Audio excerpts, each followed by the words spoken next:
Olá, meus amigos, muito boa noite a todos. Aqui quem fala é Renan Araújo, professor de Direito Penal, Direito Processual Penal do Estratégia Concursos. E vamos agora corrigir, comentar as 11 questões de Direito Processual Penal aqui da prova de assistente judiciário para o TJ do Amazonas, prova aplicada hoje à tarde pela banca CESP.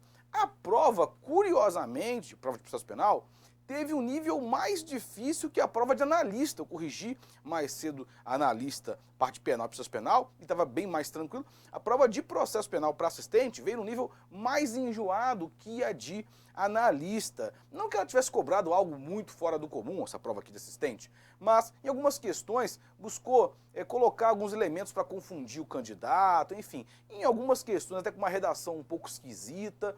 Então uma prova mais difícil que a de analista, curiosamente, mas quem foi nosso aluno com certeza se saiu bem. Pessoal, muitas coisas também trabalhamos na nossa revisão de véspera, enfim, na hora da verdade, nos nossos projetos aqui no Estratégia Concursos, e espero que vocês tenham ido muito bem na prova. Vou deixar aqui na tela os meus contatos e a gente vai para a correção então das 11 questões. Vamos lá. Tá aqui meu e-mail, as redes sociais. Deixo aqui para vocês o meu Instagram, que é a rede social que eu mais uso hoje. Então, se você por acaso não segue ainda, siga lá no Instagram, que tem muita coisa legal para a sua preparação. Vamos lá. Primeira questão, é um texto enorme, né? Jaime foi preso em flagrante por ter furtado uma bicicleta havia 2 meses. Não tem flagrante mais aqui, né?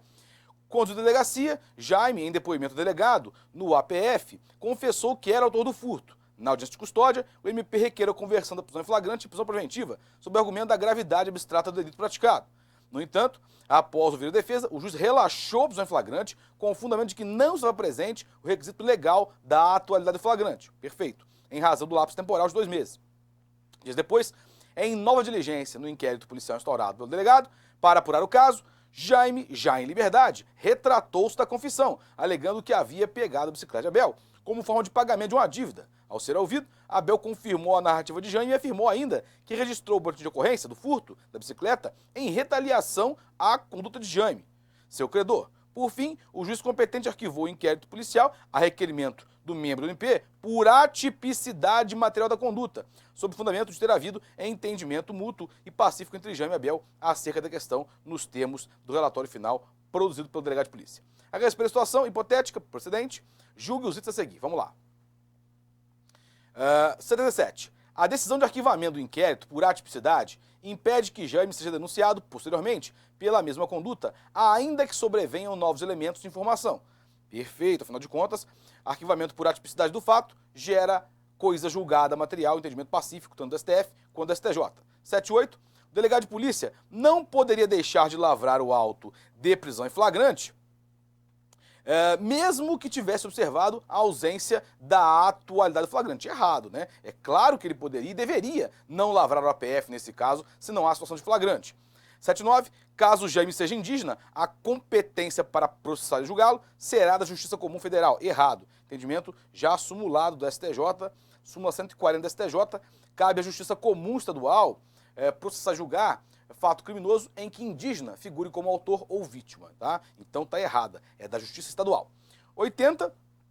O relaxamento da prisão em flagrante de Jaime implica, por derivação, a ilícito das provas produzidas diretamente em decorrência do flagrante. Esse diretamente aqui, para mim, torna a questão correta, né? Artigo 157, parágrafo 1º.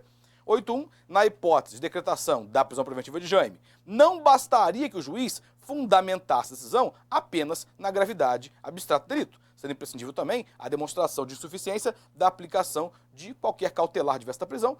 Correto? Afinal de contas, se a cautelar diversa da prisão era suficiente, a preventiva não deveria ser decretada, obviamente. Portanto, está correta. 82. Sendo a confissão retratável e divisível, o delegado ou o juízo não poderiam deixar de registrar a retratação de Jaime nos autos. Certo? Afinal de contas, a confissão ela é sim divisível e é retratável. Então, se ele procura o juízo, procura a autoridade policial para se retratar, isso tem que ser consignado nos autos do inquérito policial. Está correto, então, a 82. Vamos lá. A respiração penal e dos juizados, julgue o item. 83. O inquérito policial é dispensável para a promoção da ação penal, desde que a denúncia esteja minimamente consubstanciada nos elementos exigidos em lei, que é o que? A justa causa. Tá certo.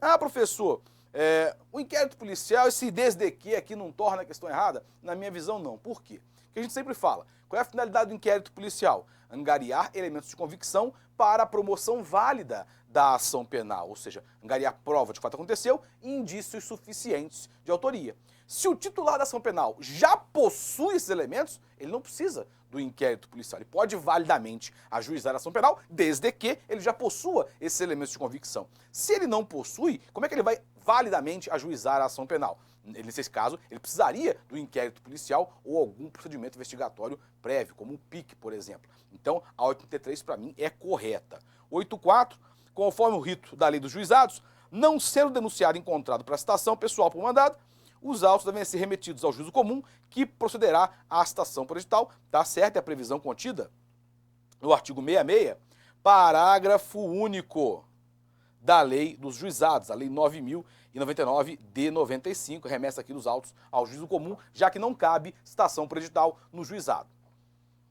Vamos lá? 85, é vedada a concessão de liberdade provisória a autor de crime inafiançável, tá certo? Errado. Por quê? O STF tem entendimento pacífico já no sentido de que a inafiançabilidade de um crime não significa que é vedada a concessão de liberdade provisória. Significa apenas que não cabe fiança, mas é possível a concessão de liberdade provisória sem fiança. Perfeitamente possível, já que liberdade provisória e fiança são institutos distintos, relacionados, mas distintos. Então, a 85 é falsa. 86, a prisão em flagrante do autor de crime de ação penal pública condicionada à representação substitui a necessidade de manifestação do ofendido para instauração do inquérito policial. Errado, continua sendo necessária essa representação na forma do artigo 5º, parágrafo 4º do CPP. Vimos isso à exaustão, né? 87, o depoimento de policial em juízo é dotado de fé pública. Até aqui está certo, de fato é mesmo, né? Tem decisões no STJ nesse sentido. Tem ali fé pública e é uma presunção relativa de veracidade, né? Exceção de prova tarifada dentro do sistema adotado no processo brasileiro. Tá certo isso? Para mim, não. Né? Tá errado. Por quê? Significa que, se houver um depoimento do policial em juízo, o juiz tem que acatar aquele depoimento e tem que condenar, por exemplo, com base nesse depoimento. Ele não pode falar, ó, tem um depoimento do policial, mas eu, valorando aqui as provas dos autos, entendo que esse depoimento não é verdadeiro. E vou absolver? Pode, perfeitamente possível. Então não é prova tarifada coisíssima nenhuma. Para mim, a 87 está errada. Veja bem, nem o exame de corpo de delito é obrigatório, a aceitação dele é obrigatória. O artigo 182 vai trazer para a gente o sistema da livre apreciação, obviamente, do exame de corpo de delito, dizendo que o juiz não ficará adstrito ao laudo. Ele pode rejeitar ou aceitar o laudo pericial no todo ou em parte. Sistema liberatório de apreciação da prova pericial. Então, nem mesmo o exame de corpo de delito é de aceitação obrigatória, que dirá um depoimento, né? É claro que é um depoimento de um policial, um agente público na função, então tem ali fé pública, mas é uma presunção relativa de que é verdadeira a afirmativa dele, o depoimento dele. Não é algo absoluto que tem que ser aceito pelo juiz. Então é falsa para mim. 88. Provas obtidas por meios ilícitos podem, excepcionalmente, ser aceitas, admitidas, se beneficiarem o réu. Tá certo? Tá correto. A doutrina tem entendimento no sentido de que uma prova considerada ilícita pode, excepcionalmente, ser utilizada, em casos especiais, quando for para beneficiar o réu, notadamente quando for a única forma de o réu conseguir comprovar a sua inocência, evitar ali uma condenação injusta, evitar o erro judiciário a todo custo. Esse é o escopo da lógica, né? Então é possível sim usar excepcionalmente uma prova ilícita em benefício do réu, não obviamente da acusação. 88, portanto, é correta.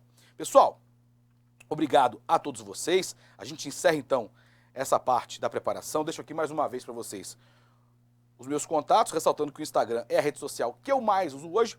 Se você não segue, siga lá no Instagram, que tem muita coisa legal para a sua preparação. A prova, como eu disse, teve um nível até mais elevado que a de analista. Em algumas questões, trouxe ali algumas informações que poderiam confundir o candidato, uma verborragia, falou demais ali em algumas questões, mas acredito que não teremos grandes problemas com essa prova, salvo se o CESP quiser fazer alguma coisinha ou outra aqui para gerar algum tipo de anulação, enfim, tá? Mas a princípio não vejo nada capaz de conduzir a anulação. Veremos aqui como vai ser o gabarito oficial do CESP. Pessoal, agradeço demais a vocês todos pela atenção e desejo, como sempre, uma excelente maratona de estudos a todos. Até a próxima.